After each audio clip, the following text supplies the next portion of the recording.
संतोष का फोन था। उसने गांव वालों को सुभाष मौर्य के सरकटी लाश हाईवे की तरफ ले जाते हुए देखा है। शायद वो लोग चक्का जाम करने वाले हैं। पुलिस प्रशासन! हाय हाय! पुलिस प्रशासन! हाय हाय!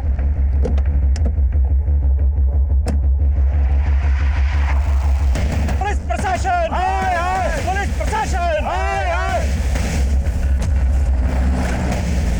पुलिस प्रशासन! हाय हाय! पुलिस प्रशासन! हाय हाय! पुलिस प्रशासन! हाय हाय! पुलिस प्रशासन! हाय हाय! पुलिस प्रशासन! हाय हाय! रुक जाइए! पुलिस प्रशासन! हाय हाय! रुक जाइए! जब तक सुभाष का कटा हुआ सर नहीं मिल जाता और उनके कातिलों का पता नहीं चल जाता, अब हाईवे को जाम कर रखेंगे। चलो बढ़ो आगे।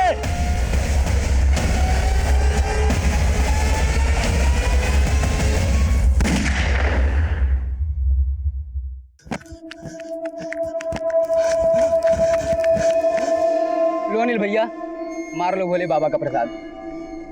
अनिल भैया, वो हमारी साइकिल तो आ जाएगी ना? वो बाबूजी पूछ रहे थे, आपके भरोसे उस सरकारी स्कीम में इतना पैसा लगाया है ना।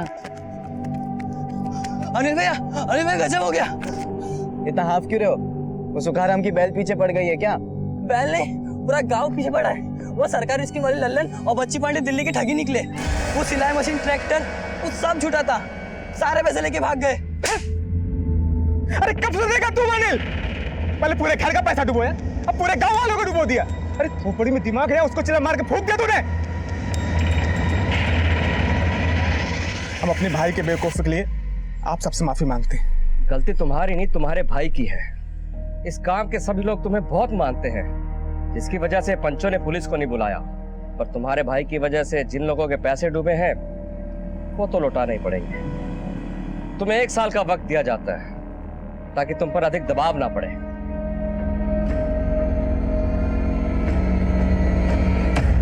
अगर 1 साल तक गांव वालों का पैसा चुकाते रहे तो हमारे पास क्या बचेगा? ये बात अपने लाडले देवर से पूछ। अरे मैं कहता हूँ ये झंझटों में पड़ने की क्या जरूरत थी? अरे तो हम क्या जिंदगी भर खेतों में आपकी तरह मजदूरी करते बैठे? भैया आपने तो कभी बड़ा सोचा ही नहीं। अगर दावा सही लग जाता ना तो जिंदगी संवर जाती हमारी। जिंदगी कोई बछड़ा नहीं है जो पैदा होते ही खड़ा हो जाता है। किस्मत और जिंदगी बदलने के लिए मेहनत करनी पड़ती है। भैया मेहनत करने से सिर्फ जरूरतें पूरी होती है, सपने नहीं। चुप रहो, हमारे सपनों के चक्कर में और कितना झेलेंगे हम? अरे तो मत झेलिए ना। अरे अनिल, क्यों डांटते रहते हैं हमेशा उसे? भाइयों के बीच की बात है, तुम चुप रहो।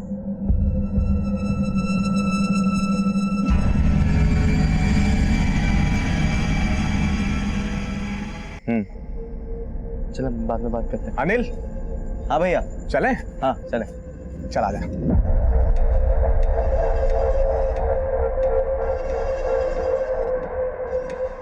दीदी, आप बड़ी किस्मत वाली हो। सुभाष भैया कितना ख्याल रखते हैं आपका। प्रकाश की याद आ रही है? फिक्र मत कर, शहर गया है, बॉर्डर पर नहीं, कुछ ही घंटों में आ जाएगा।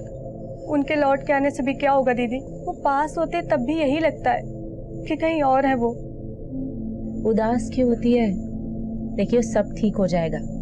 इन्होंने प्रकाश से बात की है।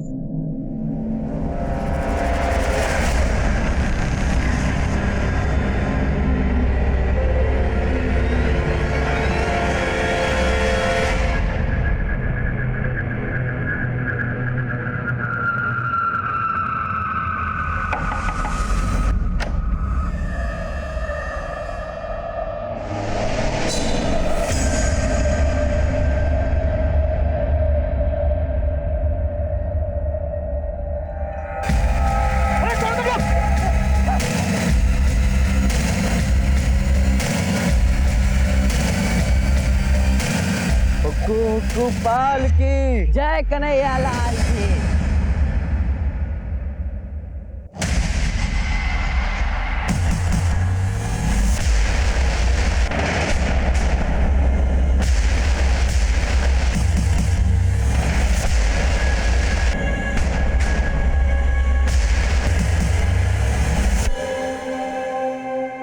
साला तुम में से कोई चिल्लाया ना, गोली मार दूंगा। चुप।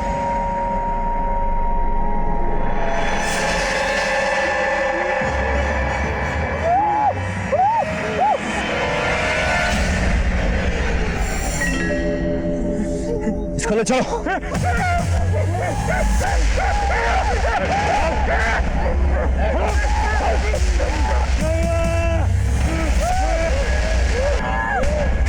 कोई हिला तो गोली मार दूंगा। जब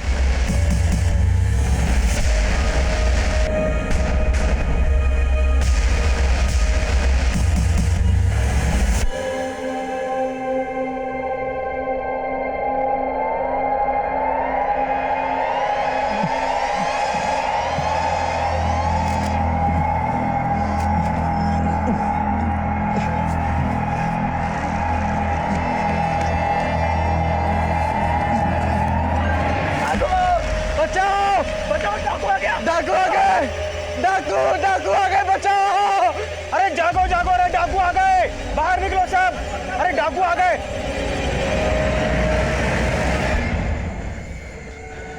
अरे तू उन्हें अकेले कैसे छोड़कर आ गया? कौन थे वो लोग, कहाँ लेके गए इन्हें? भाभी हमें कुछ भी नहीं पता। वो बहुत खतरनाक लोग हैं। उनके चेहरे पर कपड़ा था और उनके पास बड़ी बड़ी बंदूकें भी है। ऐसा करते हैं, हम सभी मिलकर चलते हैं। आप सभी अपनी अपनी लाठियां लीजिए और मेरे साथ चलिए। और तुम तीनों चलो जगह दिखाने को। चलो चलो जल्दी चलो चलो। हे भगवान।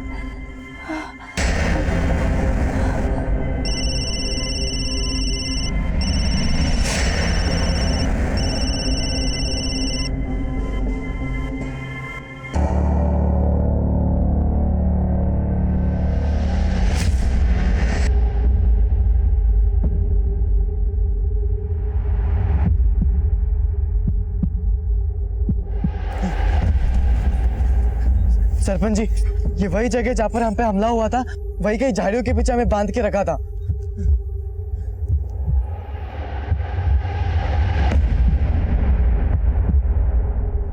सभी लोग दूर दूर फैल जाइए और जल्दी से सुभाष को ढूंढिए, आसपास के सारे खेतों में, जल्दी।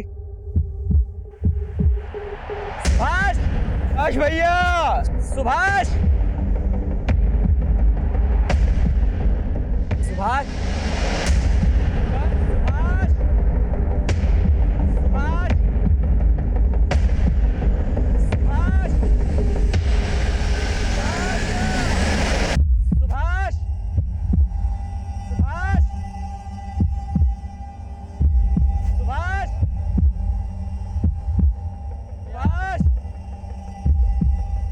क्या हुआ सरपंच जी? डाकू आए थे, अनिल, पीयूष और धर्मपाल को बुरी तरह से पीटा और शायद वो सुभाष को अपने साथ ले गए। वो कहीं मिल ही नहीं रहा है। क्या? सुभाष! सुभाष भैया! सुभाष! सुभाष भैया! सुभाष! सुभाष भैया! सुभाष! सुभाष! सुभाष!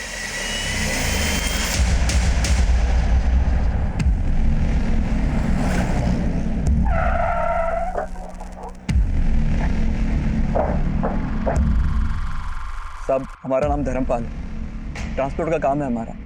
टेम्पो, ट्रैक्टर ये सब भाड़े पर देते हैं हम। कल रात हिसाब का पैसा लेकर लौट रहे थे तो गमछा पहने 3 लोगों ने हम पर हमला कर दिया, हमें पीटा। एक के पास तो बंदूक भी थी साहब, हमसे हमारे पैसे भी छीन लिए और फिर हमें बांध कर वहीं इंतजार करने लग गए। और फिर बेचारा वहाँ सुभाष आ गया और फिर अनिल और पीयूष आ गए। साहब, हम और पीयूष वहाँ से खाट लेकर आ रहे थे, फिर अचानक हम पर लाठियों की बरसात होने लगी। हमें तो पता ही नहीं चल रहा था साहब कि क्या हो रहा है। उन लुटेरों के चेहरे नहीं देखे तुमने, पर उनकी बातें तो सुनी होगी। वो क्या बातें कर रहे थे आपस में? नहीं साहब, आपस में ऐसा कुछ तो बात नहीं कर रहे थे, बस बार बार हमको धमका रहे थे। फिर हम सबको बांध दिया साहब और सुभाष भैया को वहाँ से पीछे की ओर लेके चले गए। और साहब फिर थोड़ी देर बाद हमने हिम्मत की, अपने हाथ खोले और अपनी जान बचाने के लिए भागे साहब। इससे पहले तुम्हारे गांव में कोई ऐसी वारदात हुई है क्या? साहब, इससे पहले भी 1-2 लूटपाट की वारदातें हुई थी, मगर वो लोग ऐसे किसी को साथ में नहीं लेके गए। प्रकाश, तुम्हारे भाई सुभाष की किसी के साथ कोई दुश्मनी थी क्या? सुभाष भैया को हमने इतने सालों में किसी के साथ लड़ते झगड़ते नहीं देखा। शायद कोई ऐसा हो जो ये जानता हो कि रात को सुभाष खेतों को पानी देने जाने वाला है और उसने मौके का फायदा उठा लिया हो। साहब, आमतौर पर खेत में रात को पानी देने मैं जाता हूँ। कल मैंने भैया से कहा कि इस बार मंडी मैं जाऊँगा। हमें नहीं पता था कि भैया के साथ ये सब हो जाएगा। ये सब हमारे कारण हुआ। अनिल, पीयूष और धर्मपाल, तीनों के बयान बिल्कुल एक जैसे हैं। लग तो यही रहा है कि मामला लूट का है, पर एक बात समझ में नहीं आ रही है। अगर ये मामला सिर्फ लूट का है तो फिर वो लोग सुभाष को अपने साथ क्यों ले गए? सर, पूरा खेत और आसपास के जंगलों में शांत है।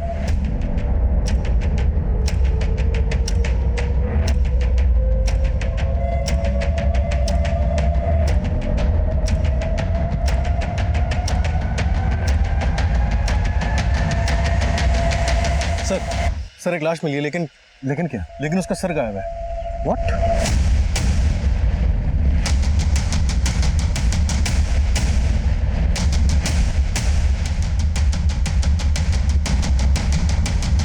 भैया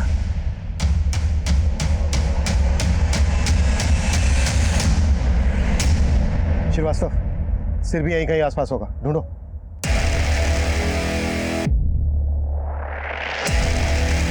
रुक चाचा, अरे रोक कह रहा था, ले संभाल के पकड़ इसको।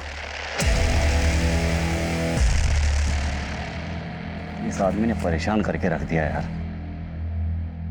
अरे चाचा यार, तू अपना इलाज क्यों नहीं करवाता? पानी पीता कम है, निकालता ज्यादा है। अब जल्दी कर, वो उल्टी खोपड़ी गिरा देगा। हाँ चाचा, बैठो जल्दी यार, बैठो बैठे। हाँ चले।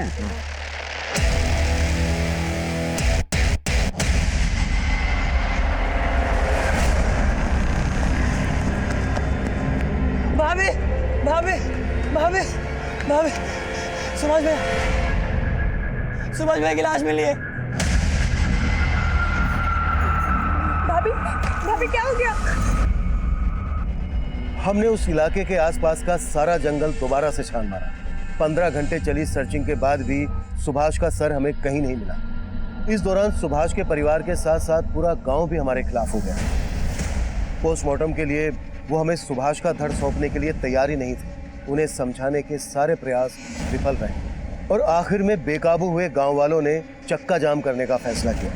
इससे पहले कि कोई अनहोनी घटे, हमें स्थिति को नियंत्रण में लेना था। गांव वालों का खोया हुआ भरोसा वापस जीतना था। देखिए, हम लोग यहाँ आप लोगों की मदद के लिए ही आए हैं। आप लोग यही चाहते हैं ना कि सुभाष के कातिल पकड़े जाएं? हम भी यही चाहते हैं, लेकिन उसके लिए जरूरी है सुभाष का पोस्टमार्टम होना। मेरे भाई का सर चाहिए मुझे।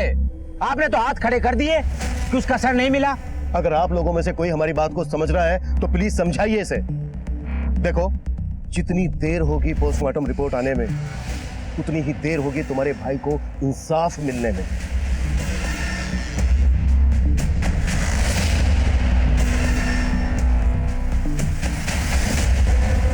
पूरा जंगल दोबारा से स्कैन किया। अगर किसी जानवर ने खाया होता तो अब तक मिल जाता। पूरे चांसेस हैं कि लुटेरे सुभाष का सर अपने साथ ले गए होंगे। लेकिन क्यों?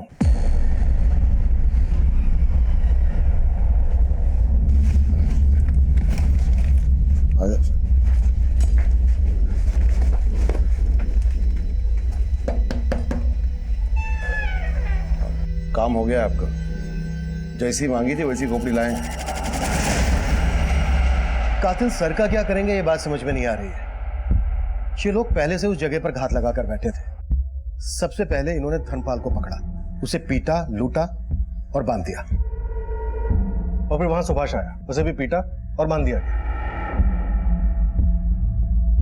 और फिर यही सब सुभाष के छोटे भाई अनिल और उसके कजिन पीयूष के साथ हुआ। लेकिन इन चारों को बांधने और पीटने के बाद उन्होंने सिर्फ सुभाष को चुना। उसे घसीट कर ले गए, उसका सर काटा, सर अपने साथ ले गए। ये भी तो हो सकता है कि ये मर्डर करने के इरादे से ही आए हों, लूटे कवरअप हो। सर, अक्सर खेतों में पानी छोड़ने के लिए सुभाष का छोटा भाई प्रकाश जाता था, पर उस रात प्रकाश ने सुभाष किया। हो सकता है कि टारगेट प्रकाश रहा हो और सुभाष गलती से मारा गया। ये भी तो हो सकता है कि प्रकाश ने जानबूझकर अपने भाई सुभाष को भेजा ताकि वो मारा जाए। सर, सबसे छोटा भाई अनिल कभी रातों को खेत में नहीं जाता था, लेकिन उस रात गया। एक काम करते हैं श्रीवास्तव, प्रकाश, अनिल, पीयूष और धर्मपाल, इन चारों को फिर से टटोलते हैं। शायद कुछ हाथ लग जाए। हो सकता है मामला घर का ही हो। और पता करो सुभाष और उसके परिवार की गांव में किसी के साथ कोई दुश्मनी तो नहीं थी। सुभाष बहुत ही अच्छा आदमी था, उसकी किसी के साथ कोई दुश्मनी नहीं थी। आप गांव में किसी से भी पूछ सकते हैं, सब यही बताएंगे आपको। जी साहब, सुभाष को इससे पहले कभी किसी से लड़ते झगड़ते नहीं देखा है। और अपने घर के लोगों से? सब वैसे तो तीनों भाइयों में बड़ी अच्छी बनती थी, पर छोटा भाई अनिल थोड़ा बिगड़ा हुआ है। उसकी किसी फर्जी स्कीम के चक्कर में कुछ गांव वालों के पैसे भी अटके हुए थे और गांव वालों का इसके बारे में उसके साथ झगड़ा भी हुआ था और सुभाष ने सबके सामने उसको थप्पड़ भी मारा था।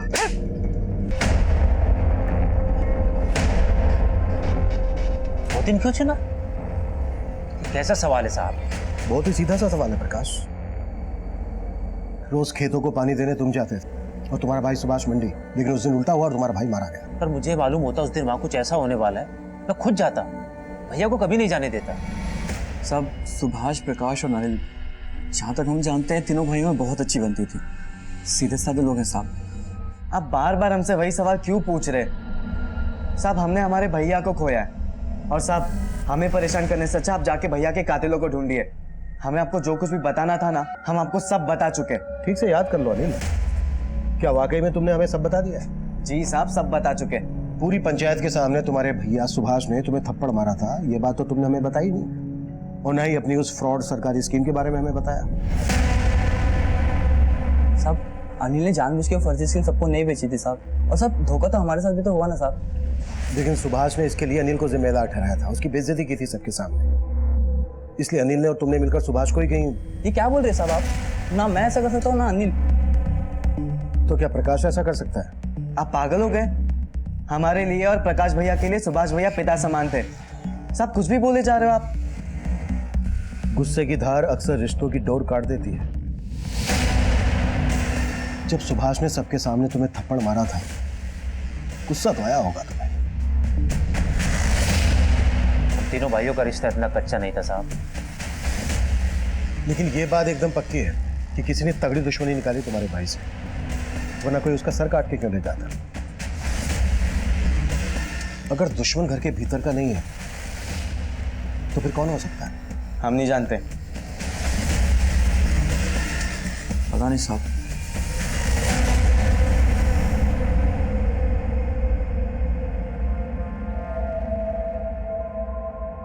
तू बस मुन्ने की फिक्र कर, बाकी सब मेरे पे छोड़ दे।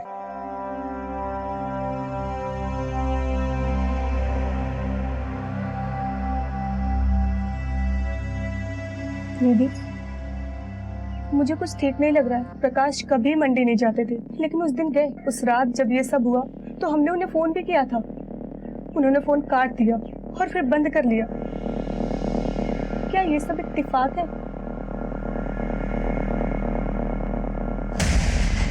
प्रकाश, अनिल, पीयूष, धर्मपाल, सबके सब एक ही बात दोहरा रहे हैं। इनमें से कोई तो है जो कुछ छुपा रहा है। कुंडली निकालो सबकी।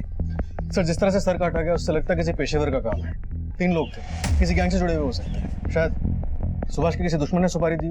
पंजरिया गांव के आसपास के हिस्ट्री शीटर्स को खंगालो, खबरियों को लगा दो काम पर। और रिकॉर्ड्स कब तक आ रहे हैं? कल तक आ जाएंगे सर। गुड। मर्डर का मोटिव पता करना होगा। सुभाष को क्यों मरवाया गया और उसके सर के साथ क्या किया गया।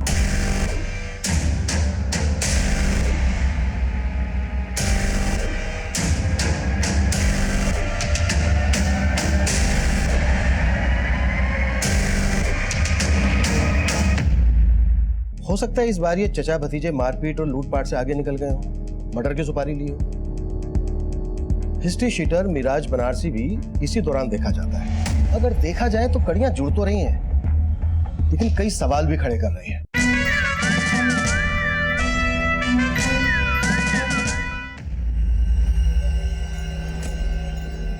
ये लीजिए।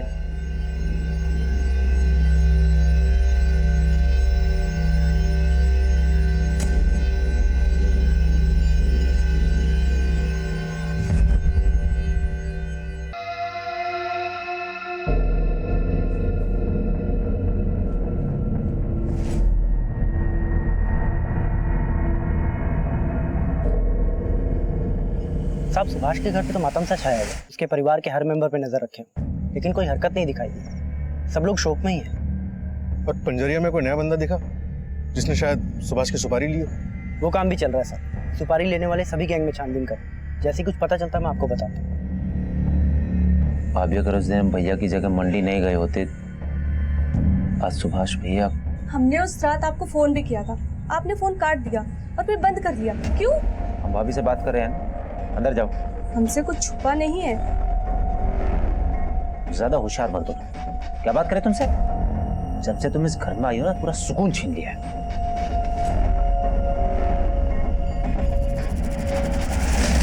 अरे बाहर निकल यार, जब देखो बाथरूम में घुसा रहता है।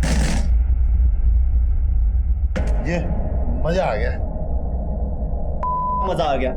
ऐसा थोड़ी ना होता है। इतनी मेहनत की है, पैसे मिले नहीं है। अरे भतीजे थोड़ा ठंड रख। तेरे चाचा ने डबल डील की है। एक कटे हुए सर के 2 इनाम मिलने वाले। देर सवेर तो होती रहती है। इधर ज्यादा देर रुकना ठीक नहीं है। बाकी वर्दी वाले कुत्ते सूंघ लेंगे हमें। अरे भतीजे कहा ना थोड़ी ठंड रख, कुछ नहीं होगा। एक ऐसे ही चाचा भतीजे की जोड़ी देखी थी हमने, दिखने में ऐसा लगता था किसी पागल खाने से भाग कर आए हैं। भतीजे कितनी बार तुमको बोले हमारे रहते जेब में हाथ मत डाला करो। ए बजा बजा, अब बजा। कितना बोलो?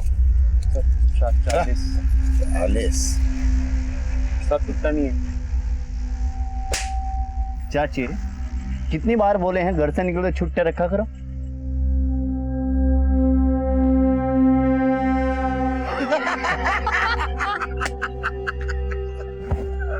अरे बड़े अजीब लोग थे, या यूं कहें कि पूरे के पूरे पागल थे। अच्छा मगलू, ये सुभाष मौर्य की फैमिली के बारे में कुछ मालूम है क्या? किसी से कोई दुश्मनी, कोई अनबन? कैसी दुश्मनी, बड़े ही मामूली लोग, खेती बाड़ी करने वाले। पर हाँ, जब हमें ये मालूम चला कि सुभाष मौर्य का सर गायब है, तब मेरे दिमाग की बत्ती जली। अच्छा, तो अपने इस दिमाग की बत्ती की रोशनी जरा हमारे केस पे भी डालना। क्या है कि मुझे ये मामला ना दुश्मनी का नहीं लगता, तो हमें लगता है कि ये जादू टोने का मामला है। ये 6 महीने पहले पास के गांव में बिल्कुल ऐसा मामला हुआ था, बस फर्क इतना है कि यहाँ हाथ गायब थे, यहाँ सर गायब है। सर, सुभाष की पोस्टमार्टम रिपोर्ट आ गई है। गला किसी तेज धार वाले हथियार से काटा गया, वो भी एक ही बार में। बॉडी पे गए घाव है, लेकिन मौत गला कटने से हुई है। लेकिन ये सर काट कर ले जाने के पीछे क्या मकसद हो सकता है? सर, ये कोई घरेलू मामला नहीं लग रहा है।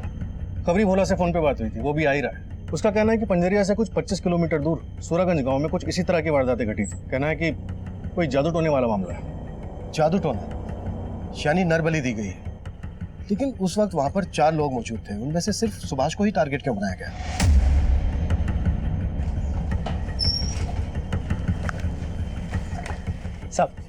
सब एक काम की खबर लाया। बोल। वो अपना हिस्ट्री शीटर है ना, विराज बनारसी, पंजरिया में देखा गया।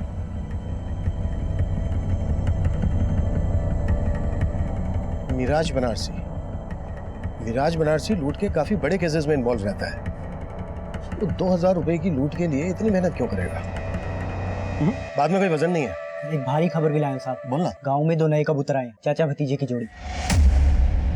देखने में पागल टाइप के हैं। सर, हो सकता है कि उनका इस केस में कोई हाथ हो। चाचा भतीजे की जोड़ी, जिसने भी इस जोड़ी को देखा है उसकी मदद से इनके स्केचेस बनवा। और ये जादू टोने के बारे में क्या बोल रहा था? हाँ साहब, वो सूरागंज गांव है ना साहब, वहाँ पे भी ऐसे 2 केस सामने आए। 2 लाशें मिली, एक का सर गायब है और एक का हाथ। हमें इस जादू टोने वाले एंगल में और घुसना चाहिए, क्योंकि सर काटने के पीछे ही वजह हो सकती है। बोला, सुभाष की फैमिली को और खंगाल लो। अनिल, प्रकाश, धर्मपाल और पीयूष, इन सबके पुराने पापों की पड़ताल कर। चल निकल। सूरजगंज में जो लाशें मिली हैं, सर कटी हुई और हाथ कटी हुई, इनका पूरा चक्कर पता करो, लेकिन अपने खुफिया तरीके से। किसी को कानो कान खबर नहीं लगनी चाहिए। समझ गया सर।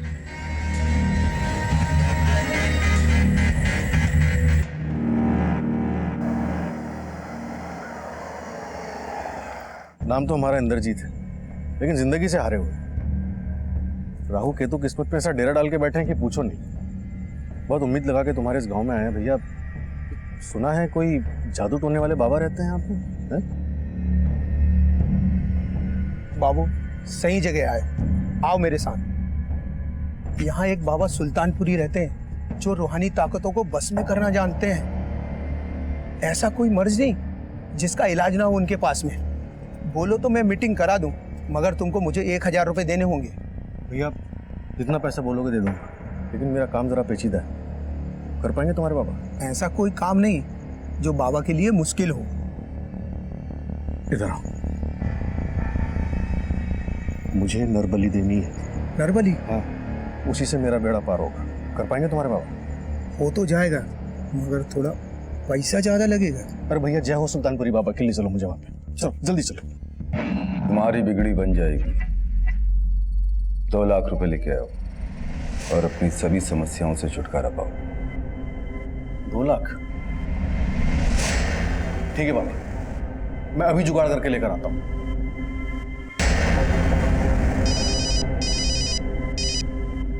हाँ श्रीवास्तव, सूरजगंज का बाबा सुल्तानपुरी नरबली करने के लिए तैयार हो गया सर। ले आओ इस बाबा को। अब इस पर जादू टोना हम करेंगे हमारे तरीके से। सर।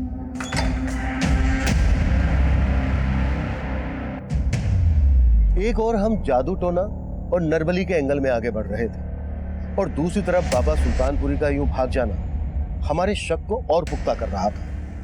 हम हर उस दरवाजे पर दस्तक दे रहे थे जो इस केस का रास्ता खोल सकता था।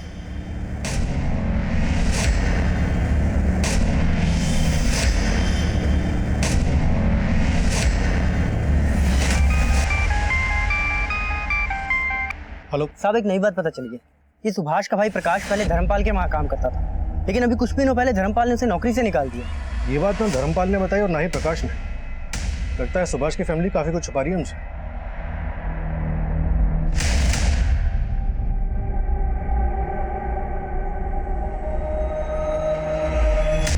प्रकाश धर्मपाल के लिए काम करता था, ये बात दोनों ने छुपाई हमसे। सर, मैंने धर्मपाल के कॉल रिकॉर्ड्स भी चेक किए। पिछले 1 महीने में उसकी एक नंबर से 2-3 बार लंबी बातें हुई हैं। फिलहाल ये नंबर स्विच ऑफ है और किसी फेक आईडी पे लिया गया। जाहिर है किसी गलत काम के लिए लिया गया होगा। धर्मपाल को भी बुलाओ, प्रकाश को भी बुलाओ। नहीं साहब, हम नहीं जानते इन्हें। यही पूछने बुलाया था क्या साहब आपने? नहीं, कुछ और भी पूछना था। सुभाष का छोटा भाई प्रकाश तुम्हारे यहाँ काम करता था, ये बात तुमने हमसे क्यों छुपाई? साहब, इसमें छुपाने वाली क्या बात है? वो काम में अच्छा नहीं था, हमने उसे निकाल दिया, तो फिर इसमें कौन सी बड़ी बात हो गई? साहब, आप भी कहाँ से कहाँ कनेक्शन ढूंढने में लगे हैं। अरे हाँ, कनेक्शन से याद आया, एक नंबर है, इस नंबर से पिछले महीने तुम्हें 3 बार कॉल आया था। ये नंबर किसी राजवीर चतुर्वेदी के फेक आईडी पर रजिस्टर्ड है। कौन है बंदा? साहब, कैसे याद रहेगा, आप ही बताइए। रोज न जाने कितने फोन आते हैं ये टेम्पो ट्रैक्टर का किराया जानने के लिए। उन्हीं में से किसी से बात हुई होगी हमारी। बाकी इस वक्त ऐसा कुछ याद नहीं आ रहा है। याद आ जाता तो अच्छा होता, क्योंकि अगर तुम्हें याद आने से पहले हमने पता लगा लिया ना, तो बहुत दिक्कत हो जाएगी तुम्हारे लिए।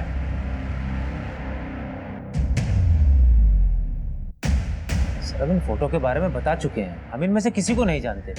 सर, हम धर्मपाल के यहाँ नौकरी करते थे, उसको सही नहीं लगा, उसने हमें निकाल दिया। प्रकाश, तुम्हें क्या लगता है ये धर्मपाल मरवा सकता है तुम्हारे भाई को? तुम्हारे भाई की कोई दुश्मनी रही है धर्मपाल के साथ? सर, धर्मपाल उस दिन खुद मरते मरते बचा, आप उस पर भी शक कर रहे हैं? आपके सवाल हो गए तो जाऊं मैं सर?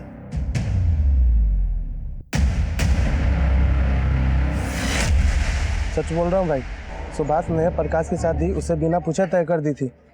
एक बार हमसे पूछ तो लेते, हमें नहीं करनी है शादी। अरे इसमें पूछने वाली बात क्या है प्रकाश? हमारे बाबूजी ने हमसे पूछ के शादी की थी हमारी। अब देख, हमने जुबान दे दी, तो हमारी जुबान की कोई कीमत नहीं है क्या? शादी तेरी सुमन से ही होगी, बस बोल दिया। हाँ, सच है कि हम सुमन से शादी नहीं करना चाहते, नाराज थे भैया से। इसका मतलब ये तो नहीं कि हम अपने भैया को मार दें। अगर हमें मारना ही होता ना, तो हम अपनी बीवी को नहीं मार देते।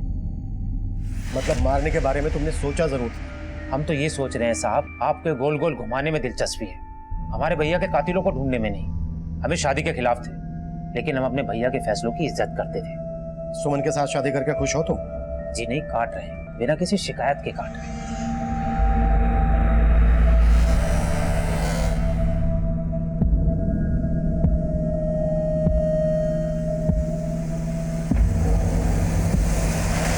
प्रकाश, तुम आग से खेल रहे हो, और देखना ये आग तुम्हारे साथ साथ हमारे पूरे घर को जला देगी। सुमन बहुत अच्छी लड़की है, अगर तुम उसका दिल दुखाओगे तो समझो तुमने हमारा और अपनी भाभी का दिल दुखाया है। बाकी तुम्हारी मर्जी। सर, बाबा सुल्तानपुरी के कॉल रिकॉर्ड्स में रेवापुर के ललित चौधरी का नंबर काफी बार फीचर हुआ है। जब मैंने रेवापुर थाने में इस बारे में बातचीत की तो पता चला कि वो गांव का मुखिया हुआ करता था, लेकिन झाड़ फूक और जादू टोने में धंसा होने के कारण लोगों ने उसका बहिष्कार किया और उसे हटा दिया। और सर, इस ललित चौधरी की केस हिस्ट्री भी काफ़ी काली रही है, और ये भी पता चला है कि कुछ दिन पहले बाबा सुल्तानपुरी ललित चौधरी से मिलने के लिए रेवापुर गांव गया था। ये मुखिया इस केस की मुख्य कड़ी बन सकता है। उठा लो इस ललित चौधरी को। सर, कौन सुभाष और ये कौन बाबा सुल्तानपुरी?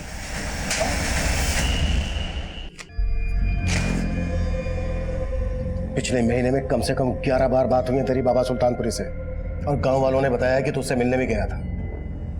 अब जल्दी से बाबा का ठिकाना बता दे हमें, नहीं तो तुझे ठिकाने लगा दूंगा। अरे साहब, गांव वालों को तो पता नहीं किसी जन्म का बैर है मुझसे। झाड़ फूक के झूठे इल्जाम में मुझे मुखिया की कुर्सी से हटा दिया। अब ये इल्जाम, कसम से साहब मैं किसी बाबा को नहीं जानता। सिद्धार्थ, सर इसकी हेकड़ी तो निकाल। सो इस ललित चौधरी को काफी तोड़ा, लेकिन लगता है बहुत ही मोटी चमड़ी का है, टूटने का नाम नहीं ले रहा है। लेगा, जरूर लेगा, तोड़ते रहो। सो श्रीवास्तव, तुम ललित चौधरी की घर की तलाशी के लिए निकलो, शायद कोई काम की चीज हाथ लग जाए। सर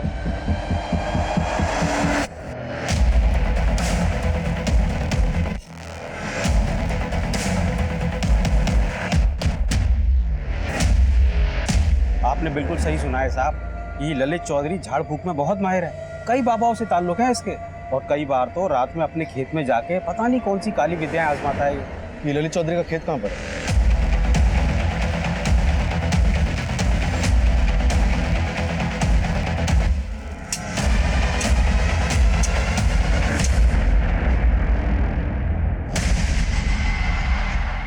हो सकता है इस बार ये चचा भतीजे मारपीट और लूटपाट से आगे निकल गए हो, मर्डर की सुपारी ली हो।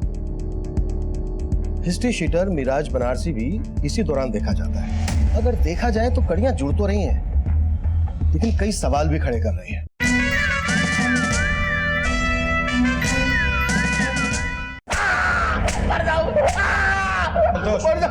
मत मारो साहब, मैं बताता हूँ, मैंने ही वो खोपड़ी अपने खेत में दफन की थी, पर मैं ये नहीं जानता कि किसकी खोपड़ी थी। मुझे तो बस बाबा गुलफाम आजाद ने ये कहा था, एक खोपड़ी का बंदोबस्त करो। अब ये नया बाबा कहाँ से आ गया? बाबा गुलफाम आजाद दिल्ली में रहते हैं, काली विधाओं में माहिर हैं, उन्हें किसी काम के लिए ये खोपड़ी चाहिए थी। बस ये बात मैंने बाबा सुल्तानपुरी को बताई, उन्होंने खोपड़ी लाके दी, बस साहब, इसके अलावा मुझे कुछ नहीं मालूम साहब। पूरे चांसेस हैं कि ये खोपड़ी सुभाष की ही है, फिर भी कंफर्मेशन के लिए डीएनए टेस्ट करवाओ और दिल्ली वाले बाबा गुलफाम आजाद से भी जाकर मिलो। Yes sir.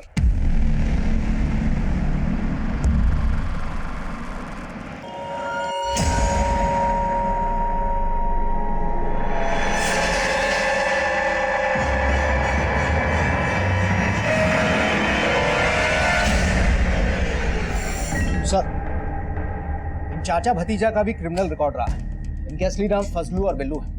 पंजाब में लूट और मारपीट के 2-3 केसेस में इनका नाम उछला था, कुछ टाइम अंदर भी थे। सुभाष की मौत के आसपास फजलू और बिल्लू पंजरिया में देखे जाते हैं। हो सकता है इस बार ये चचा भतीजे मारपीट और लूटपाट से आगे निकल गए हो, मर्डर की सुपारी ली हो। हिस्ट्री शीटर मिराज बनारसी भी इसी दौरान देखा जाता है। कातिल कुल 3 लोग थे।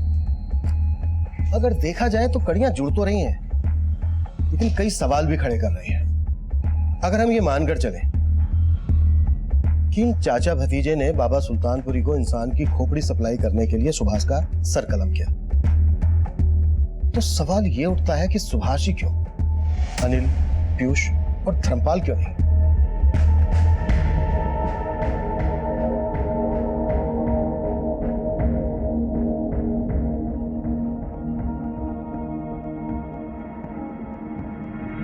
तेरी जिंदगी पर शैतानी रूहों का साया है, और इन शैतानी रूहों से लड़ना इतना आसान नहीं है।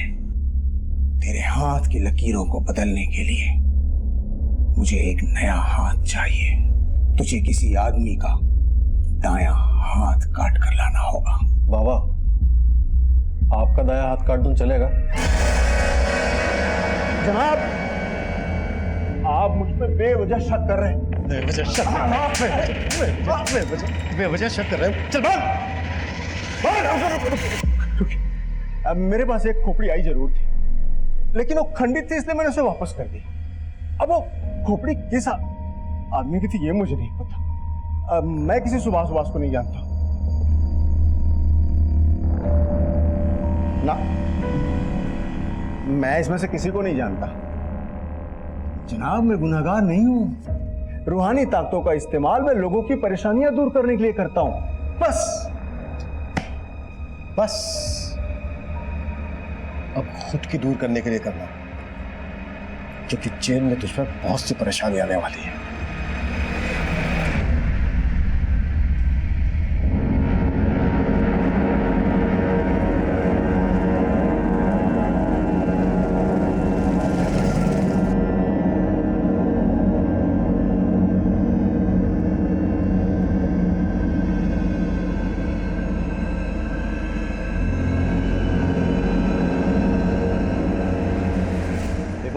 हमने आपको अच्छी ताजी खोपड़ी लाकर दी, हमारा पैसा नहीं मिला है अभी तक।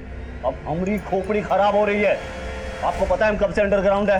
ए लड़के, आवाज नीचे। ओ बाबा जी, अरे भतीजे को धमकाना मत, हमारा पैसा दे दो, हम चले जाएंगे। पैसा अभी नहीं मिल सकता, नई खोपड़ी ले आओ, दुगना मिल सकता।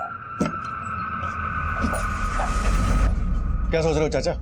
उड़ा दो अपने भतीजे की खाली खोपड़ी और परोस दो इस बाबा को। अरे बात तो सुनिए साहब, ये सुनिए बात। अरे लेकिन ये वो हमने क्या क्या भाई? हमारे हाथ सिर्फ वो चाचा भतीजा ही नहीं बल्कि बाबा सुल्तानपुरी भी लगा। तीनों एक ही जगह पर एक ही साथ धर लिए गए।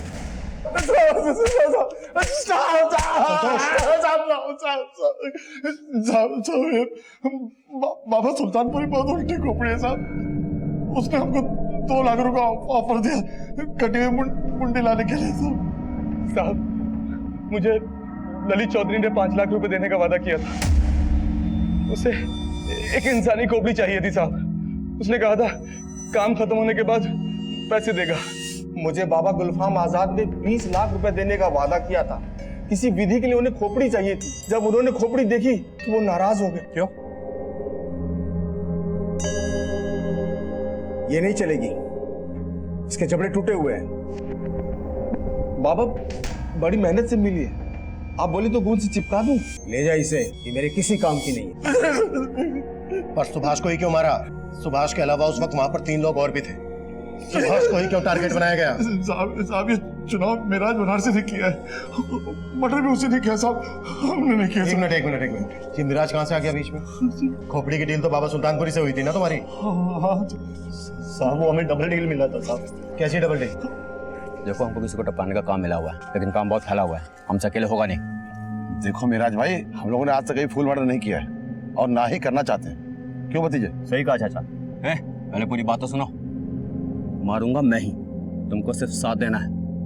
देखो मुझे 1 लाख मिल रहा है, 50 तुमको दूंगा। मिराज भाई फेंको मत, हम जानते हैं आप 2 लाख से कम में काम नहीं करते। तो ठीक है, आखिरी ऑफर 80 दूंगा। बोलो साथ दोगे या कोई और बंदा ढूंढूं? लेकिन हमारी एक शर्त। कैसी शर्त? मतलब हमको मुनाफा डबल मिलेगा साहब, किसी को मारना भी नहीं पड़ेगा और मुंडी भी मिल जाएगी, जिसकी हमें वो सुल्तान बाबा 2 लाख रुपए देने वाला था। और बनारसी 80,000 देगा। मुंडी काटनी है? मुंडी का क्या करोगे तुम? दरवाजे में लटकाएंगे। आपको क्या करना है मिराज भाई? पेट में छुरा मारने वाले हो, गर्दन में मार देना। फिर ठीक है, मुंडी तेरे को गिफ्ट किया। साहब वादे के मुताबिक मिराज ने तो 80,000 दे दिए, लेकिन बाबा सुल्तानपुरी से पैसे नहीं मिले।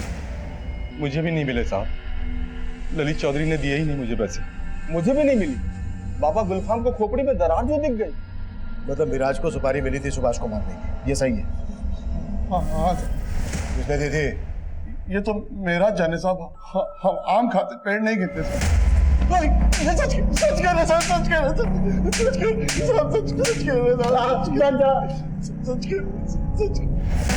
अब ये तो पक्का है कि सुभाष की सुपारी दी गई थी मिराज बनारसी को, लेकिन सुपारी दे कौन सकता है? अनिल, प्रकाश, पीयूष और धर्मपाल, इनके खिलाफ तो कुछ मिला नहीं है। सर, धर्मपाल के कॉल रिकॉर्ड्स में एक फेक आईडी से लिया गया नंबर मिला था ना, हो सकता है वो सुपारी उठाने वाले का, मिराज बनारसी का। पॉसिबल है, उठा लो धर्मपाल को।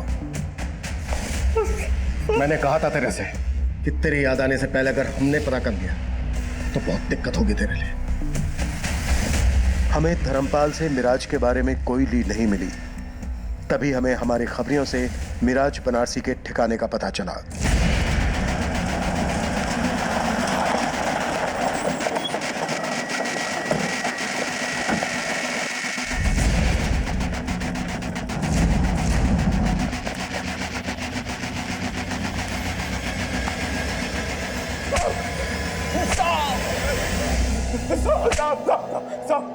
साहब और मत मारना साहब। चल हो जा शुरू। सुभाष को मारने की सुपारी मुझे धर्मपाल ने दी थी साहब। उस रात को जो हुआ सब प्लान के मुताबिक हुआ, ताकि धर्मपाल पे किसी को शक न जाए साहब। लेकिन एक गड़बड़ हो गई जो हमने सोची भी नहीं थी।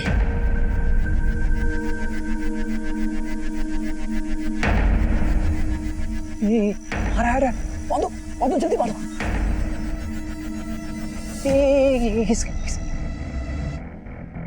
अरे ये तो सुभाष है यार, उसका बड़ा भाई। क्या करें? तुमको जो खोपड़ी चाहिए किसकी भी चलेगी। तो अपने भतीजे के काट कर जा। चाहिए भाई भाई का बदला भाई से लेंगे। मार दो इसे।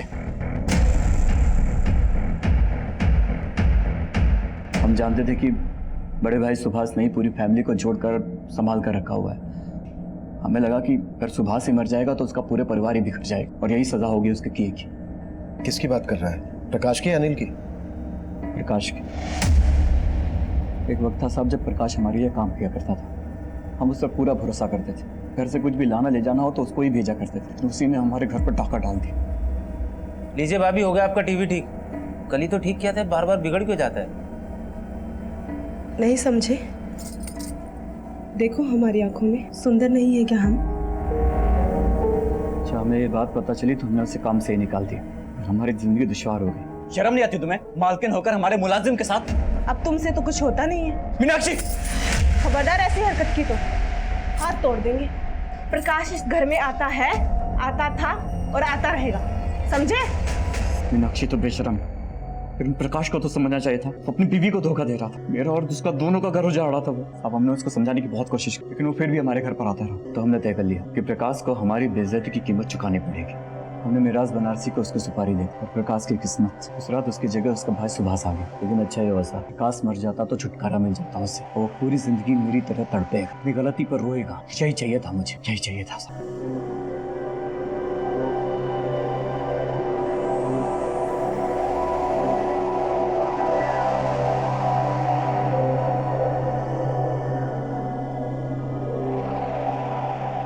धर्मपाल जुडिशियल कस्टडी में है। धर्मपाल की पत्नी मीनाक्षी ने कोर्ट में डिवोर्स फाइल कर दिया है और दिल्ली से पकड़े गए बाबा गुलफाम आजाद ने इंटरोगेशन में ये कन्फेस किया कि वो देश के 5 राज्यों में ऑर्गन सप्लाई का रैकेट भी चला रहा था। धर्मपाल के अंदर एक लावा उबल रहा था। उसकी पत्नी की बेवफाई और ताने उसकी मर्दानगी को चोट पहुंचा रहे थे और आखिर एक दिन ये लावा फटा जिसमें एक निर्दोष अपनी जान गंवा बैठा। सुभाष को इस बात का आभास बहुत पहले ही हो गया था कि उसका भाई आग से खेल रहा है। उसने होने वाले जुर्म की दस्तक महसूस की थी और सबको चेताया भी था, पर अफसोस इत्तेफाक के रचे इस खेल ने सुभाष को इस जुर्म का शिकार बना दिया। इस केस में एक और पहलू सामने आया जो हमारे समाज का बहुत बड़ा दुश्मन है। झाड़ फूंक, मैली विद्या, जादू टोने, अंधश्रद्धा। अक्सर ये टोटके डर के साए में पनपते हैं और ढोंगी पाखंडी बाबा इसकी आड़ में फेंका कारोबार करते हैं। किसी दूसरे इंसान की बलि देने से आपकी जिंदगी के सारे कष्ट दूर हो जाएंगे। ये बात सुनने में ही कितनी वाहियात और घिनौनी लगती है, लेकिन दुखद सच्चाई यही है कि लोग न सिर्फ इस पर विश्वास करते हैं बल्कि अमल भी करते हैं। हमारा इस केस को दिखाने का मकसद है देश में चल रही ऐसी अमानवीय रीतियों के खिलाफ लोगों को जागरूक करना। दूसरे लोगों की गलतियों से, उनके अनुभवों से सीखना ही समझदारी है। अब मैं सीनियर इंस्पेक्टर अभिमन्यु जिंदल आपसे इजाजत लेता हूं। आपसे फिर मुलाकात होगी एक नए केस के साथ। क्राइम पेट्रोल 10 तक।